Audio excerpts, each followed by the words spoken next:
सर्वोच्च न्यायालयाने एससी समाजाच्या उपवर्गीकरणाला सध्या जो आहे तो हिरवा कंदील दाखवलेला आहे आणि यालाच अनुसरून पंजाब असेल, तमिळनाडू असेल यांनी हे उपवर्गीकरण जे आहे ते देखील करायला सुरुवात केली आहे। पंजाबमध्ये हे देखील पूर्ण झालेलं आहे, मात्र महाराष्ट्रात देखील आता याच पार्श्वभूमीवरती मोठी मागणी जी आहे ती होताना आपल्याला पाहायला मिळते। आता आपल्यासोबत एससी समाजाचे काही मोठे नेते पदाधिकारी आहेत।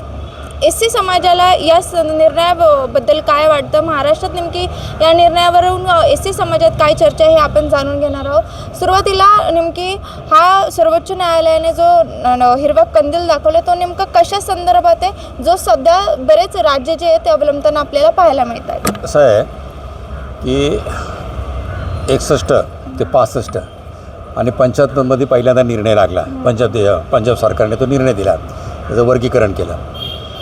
आता प्रश्न असा निर्माण झाला आहे की ही जी मागणी आहे आमची ही अनेक वर्षापासूनची आहे, त्याला 30-40 वर्षाचा जरी काळ आपल्याला म्हणता येईल। आणि आता प्रश्न असा निर्माण झाला आहे की आज हे अंतिम ज्याला म्हणता येईल स्टेजवर आलेलं आहे की बदर समिती राज्य शासनाने स्थापन केलेली आहे आणि तो अहवाल देखील राज्य शासनाकडे जमा झालेला आहे। आणि त्याच्यानंतर जे सचिव आहेत महाराष्ट्राचे प्रमुख अधिकारी त्यांच्या अध्यक्षतेखाली आता पुढील कारवाई सुरू झालेली आहे। पण आता प्रश्न असा निर्माण झाला आहे की काही संघटना, काही वेगवेगळ्या विचारसरणीची जी लोक आहेत ते त्याला विरोधही करतायत, काही प्रतिकूल अनुकूल मतही व्यक्त करतायत। तर आमचं देखील मत काय आहे की आता हे जर समजा सर्वसामान्य जो माणूस आहे म्हणजे विद्यार्थी आहेत आणि जे समाजाचं भविष्य आहे भविष्यातलं, तर त्या दृष्टिकोनातून जर आपण विचार केला तर अनेक वर्षापासून ह्या सगळ्या लाभांपासून जे वंचित आहेत तर त्यांना याचा लाभ मिळाला पाहिजे। तर यासाठी जर समजा या सगळ्या गोष्टी होत असतील तर ह्याच्यामधून विचारविनिमय झाला पाहिजे, विरोध न होता समंजस भूमिका घेऊन आपल्याला काय करता येईल हा सगळ्यात महत्त्वाचा प्रश्न आहे। आणि विरोध करणाऱ्यांची जी भूमिका आहे म्हणजे जे विरोध करतायत त्यांना जे भविष्य वाटतं आहे की आरक्षणासंदर्भामधले 59 जातींचं जे वेगवेगळे त्याचं ज्याला म्हणता येईल की एकसंध राहणार नाही, हा वेगळा होईल, त्याच्यावर आजही अन्याय अत्याचार होतो आहे, आजही जातीयतेच्या नावाखाली त्यांना तुडवलं जातं आहे। तर हा जो सगळा मुद्दा आहे ना, हा मुळामध्ये प्रश्न असा आहे की हा भाग वेगळा आहे की पूर्वी अन्याय होत होते, आजही होते, भविष्यात होत राहतील। पण प्रश्न असा आहे की ह्या बाबासाहेब आंबेडकरांनी जो हा आम्हाला अधिकार दिला होता आणि त्या अधिकाराच्या आधारावरती जो न्याय मिळायला पाहिजे होता तो मिळाला नाही, त्याच्यामुळे तो मिळावं ही आमची अपेक्षा आहे। आणि त्याच्यासाठी मातंग समाज असतील, अन्य जाती असतील, एवढे कॅपेबल विद्यार्थी पण आहेत ना की त्यांना देखील ते त्यांच्या कुवतीप्रमाणे, त्यांच्या योग्यतेप्रमाणे ते मिळवू पण शकतात। तर असं म्हणणं आहे की कॅपेबल विद्यार्थी आहेत, मग आत्ताच्या आरक्षणात आणि तुम्ही किंवा सुप्रीम कोर्टाने जो निर्णय दिलेला आहे त्या दोन आरक्षणांमध्ये काय फरक आहे? सुप्रीम कोर्टाने जो निकाल दिला आहे ना, त्यांनी बरेचसे टेक्निकल ग्राउंड्स संविधानिक पद्धतीने त्या ठिकाणी चेक केले आणि त्याच्यानंतर तो निकाल दिलेला आहे।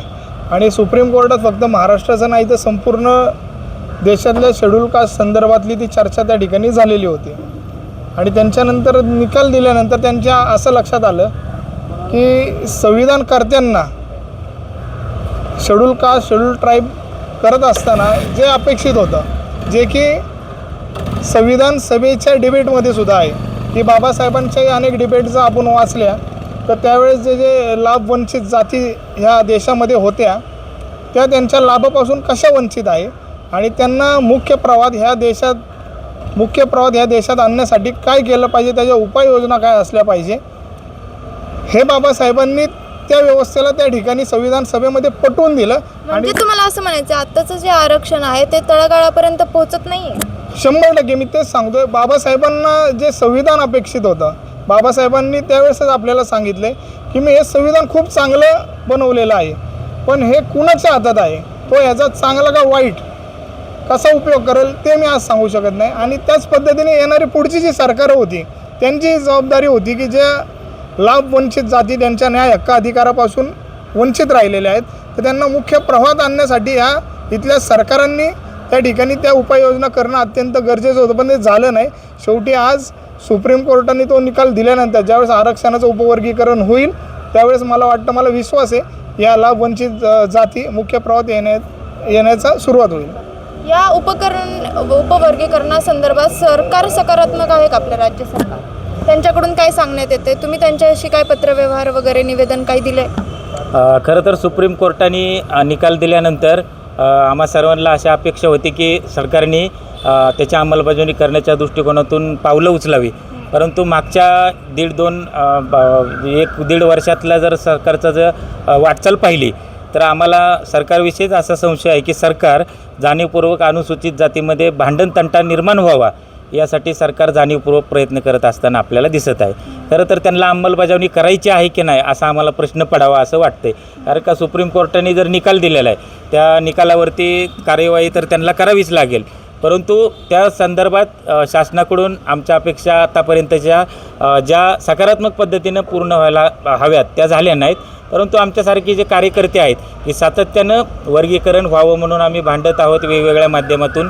तर या संदर्भातसुद्धा आम्ही 29 तारखेला जी 30 तारखेपर्यंत मुदत होती सरकारने राजेश अग्रवाल यांच्या मुख्य सचिव महाराष्ट्र सरकारचे त्यांच्या अध्यक्षतेखाली हरकती आणि सूचनासाठी एक समिती नेमली होती. तर त्यांना आम्ही 29 तारखेलाच निवेदन दिलेलं आहे वर्गीकरण कृती समितीच्या वतीने की तातडीनं तुम्ही अनंत बदर समितीचा अहवाल सार्वजनिक करा. सर्व अनुसूचित जातीतल्या सर्वांच्या प्रतिनिधींच्या सोबत मिटिंग घेऊन ही प्रक्रिया पुढे घेऊन जाण्यात यावी. आणि हे वर्गीकरण करत असताना आज जे लोकसंख्येच्या संदर्भाने जो वाद निर्माण झालेला आहे तपशिलातला तर तो वाद बाजूला सारला जावा. आणि तो वाद बाजूला कसा सारला जाईल तर हरियाणा सरकारने जे लाभवंचित आणि लाभधारक अशा 2 पद्धतीनं जे उपवर्गीकरण केलेलं आहे तर त्याच्यामुळं कोणाची किती संख्या आहे हा मुद्दा बाजूला पडला जातो. आणि जे लाभधारक आहेत ते एका गटामध्ये येतात आणि जे पूर्ण लाभवंचित आहेत ते दुसऱ्या गटामध्ये येतात. तर हे एक चांगलं मॉडेल हरियाणा सरकारने दिलेलं आहे. तर महाराष्ट्र सरकारलासुद्धा आम्ही अशी मागणी केलेली आहे की ह्या मॉडेलचा उपयोग करावा आणि तातडीनं महाराष्ट्र सरकारने आरक्षणाचं उपवर्गीकरण करावं. हे मॉडेल कशा प्रकारे काम करेल सोप्या भाषेत तुम्ही ऑडियन्सला कसं समजावाल?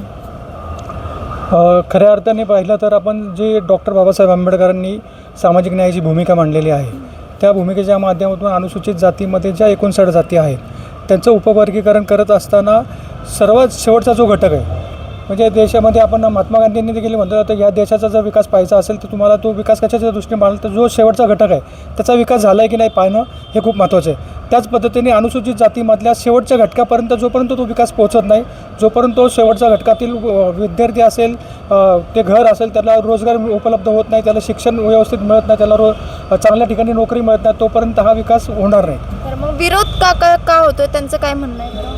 विरोध हा होतो साहजिकच आहे की जे आत्तापर्यंत जास्त लाभार्थी आहेत त्यांचा त्याला विरोध आहे. तुम्ही ही गोष्ट म्हणजे SC समाज कसं आहे थोडासा पॉझिटिव्ह आहे त्यांच्या गोष्टींबाबतीत तर त्या लोकांपर्यंत तुम्ही ही गोष्ट कशी पोहोचवणार आहात की ही तुमच्याच फायद्यासाठी आहे म्हणून? आम्ही ह्यासाठी केबल कॅम्प घेतलेले आहेत. आम्ही बऱ्याचशा ठिकाणी आरक्षणासंदर्भात आम्ही वर्गीकरण मेळावे घेतलेले तर त्या माध्यमातून आम्ही प्रत्येक जिल्ह्यामध्ये जाऊन आरक्षणाचा फायदा कसा होईल ते त्या लोकांना पटवून दिलेलं आहे. एकंदरीतच सध्या SC समाजाचं वर्गीकरण करावं अशी जे आदेश आहेत ते सर्वोच्च न्यायालयाकडूनच देण्यात आलेले आहेत असं यांचं म्हणणं आहे. आणि त्या संदर्भातच आता राज्य सरकारने लवकरात लवकर इतर राज्यांप्रमाणे निर्णय घ्यावेत अशी मागणी सध्या करण्यात येते. त्याच्यामुळे आता राज्य सरकार नेमकी कशाप्रकारे ही प्रोसेस पूर्ण पार पडते मागण्या पूर्ण करतात का हे पाहणं महत्त्वाचं असेल. शिवानी लकडे, टाइम्स ऑफ महाराष्ट्र, पुणे.